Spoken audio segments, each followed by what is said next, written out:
saya tempatkan di nomor 1, di yang utama dalam program yang akan datang. Jangan berharap kekayaan kita yang sebesar ini bisa dikelola dengan baik kalau pembangunan manusia ini tidak ditempatkan pada tempat yang nomor 1. Tidak bisa. Harus ditempatkan di tempat yang paling utama. Dan guru memegang peranan yang sangat penting. Saya sudah berkali-kali menyampaikan bahwa ke depan kita ingin agar terjadi evaluasi lagi terhadap kurikulum. Seperti apa yang kita inginkan? SD. Kita mau ke depan di SD itu anak jangan dibebani dengan hal-hal yang bersifat pengetahuan. SD 70-80% itu harus dititik beratkan kepada pembangunan karakter, pembangunan etika, pembangunan budi pekerti, pembangunan sikap dan mental.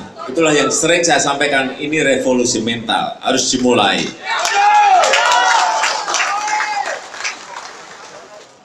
Sebetulnya pelajaran matematika juga bisa disisipkan hal yang bersifat pembangunan karakter, bersifat kejujuran, masalah integritas bisa. Jadi tidak murni masalah matematika, itu di SD. Di SMP bisa 60-40, di SMA SMK bisa 20-80. Mulai karakternya dikurangi, 80-nya pengetahuan dan keterampilan. Kemudian setelah itu apa? Dunia usaha, dunia masyarakat, dunia kerja kita ini membutuhkan skill yang sangat tinggi. Oleh sebab itu ke depan yang namanya D1, D2, D3, D4 itu sangat diperlukan. Politeknik itu sangat diperlukan. Negara-negara yang maju dimanapun saya lihat D1, D2, D3, D4 itu justru yang paling banyak dan paling diperlukan. Karena langsung bisa ditarik ke dunia kerja.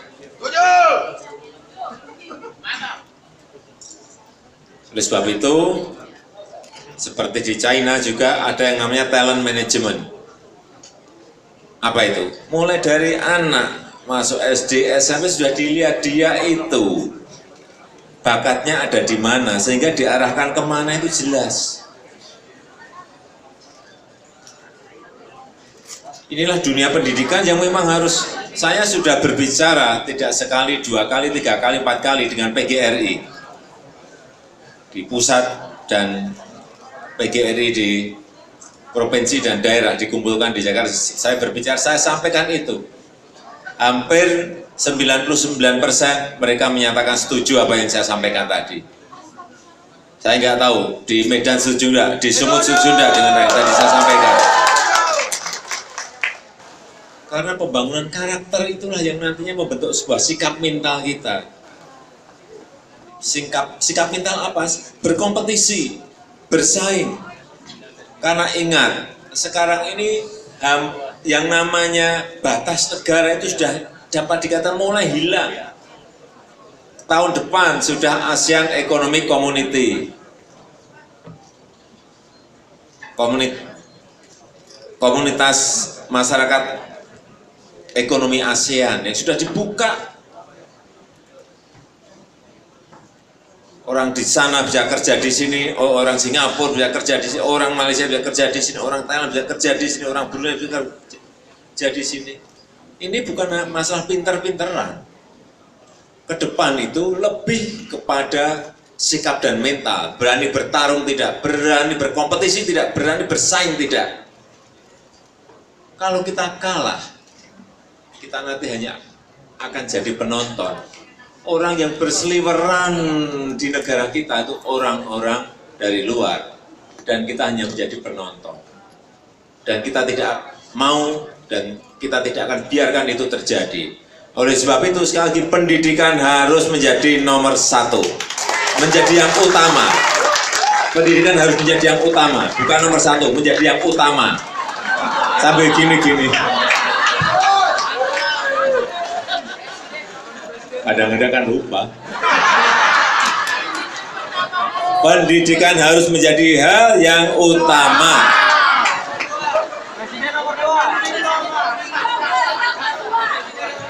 Kalau presiden itu urusan nomor 2.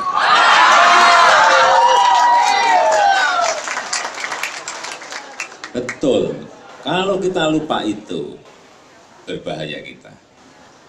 Dan selanjutnya apa sih yang kita perlukan sekarang ini? Pembangunan kualitas dan mutu pendidikan, kualitas guru dengan cara apa? Kalau guru ya pemberian kesejahteraan yang lebih baik, tetapi peningkatan kualitasnya juga diperbaiki, karena itu nanti menyangkut anak didik kita. Pemikiran saya ke depan, pendidikan guru itu yang benar, mestinya yang benar, itu di asrama, waktu menjadi mahasiswa. Sehingga apa? Dari Sabang sampai Merauke itu rata semuanya mempunyai ini yang sama. Karena ini akan mendidik anak loh, memberikan pendidikan anak loh. Jangan sampai beda-beda. Setiap guru mempunyai ideologi yang beda-beda. Setiap guru mempunyai pemikiran yang berbeda-beda dalam sebuah hal. Ini berbahaya. Sehingga kualitas nantinya dari Sabang sampai Merauke semuanya rata sama. Tidak jurangnya tidak terlalu lebar. Kalau diasramakan itu ininya gampang menyamakan pola pikir, itu gampang menyamakan sebuah mindset, wawasan dan lain-lainnya. Kuncinya ada di situ. Tapi sekali lagi, setiap saya ingin melakukan kebijakan, pasti saya akan bertanya kepada yang bersangkutan dengan itu. Siapa? Guru. Siapa? PGRI. Siapa? Ya, dunia pendidikan. Saya selalu membiasakan membuat kebijakan itu harus bertanya kepada yang bersangkutan, yang berkaitan dengan itu. Sehingga nantinya semuanya bisa menerima kebijakan itu dengan baik dan juga senang melaksanakan dan melakukan apa yang sudah diputuskan. Saya hanya membayangkan apa dunia pendidikan ini, kalau kita berani orientasinya itu kita fokuskan, kita akan cepat ini negara kita ini akan meloncat menjadi negara yang besar. Karena terlalu banyak fokus kita tidak. Saya berikan contoh, disorientasi itu saya berikan contoh. Misalnya sudah kita tentukan negara kita ini negara pertanian, menuju negara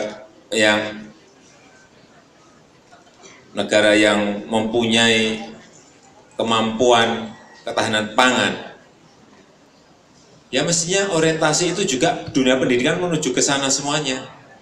Anak-anak dari SD, SMP, SMA, SMK mulai diarahkan ke hal-hal yang berkaitan dengan pertanian.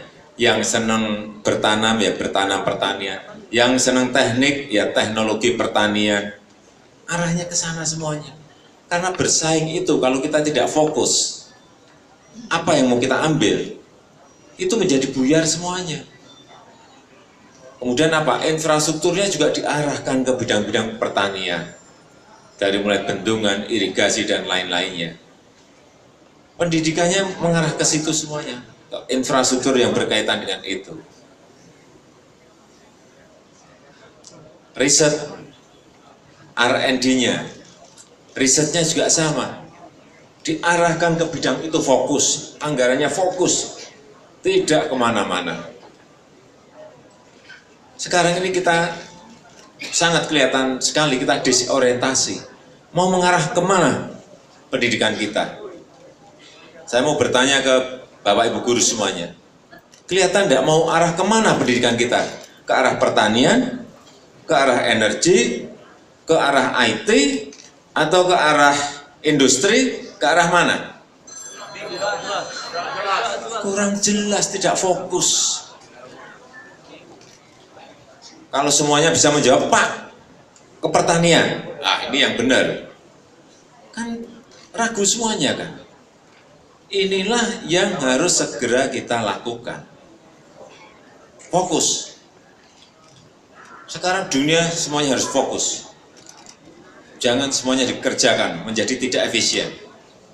Disorientasi itu harus kita akhiri dan harus ditentukan. Kita mengarah ke negara apa? Dunia pendidikan mendukung kemana? Risetnya, R&D-nya mengarah kemana jelas. Anggaran kita mengarah kemana juga akan semakin jelas. Infrastruktur kita akan menuju kemana juga akan semakin jelas.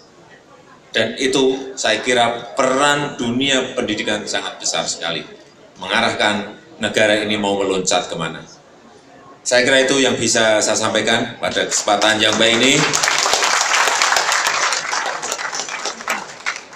Sekali lagi, nanti kalau ada isu-isu, saya harapkan saya tidak usah menjawab. Karena jawabannya sebenarnya sudah jelas. Terima kasih. Wassalamualaikum warahmatullahi wabarakatuh. Terima kasih Bapak Jokowi. Berhubung oleh karena agenda Pak Jokowi ini sangat padat, masih ada 4 lagi acara, maka kami hanya memberikan satu kesempatan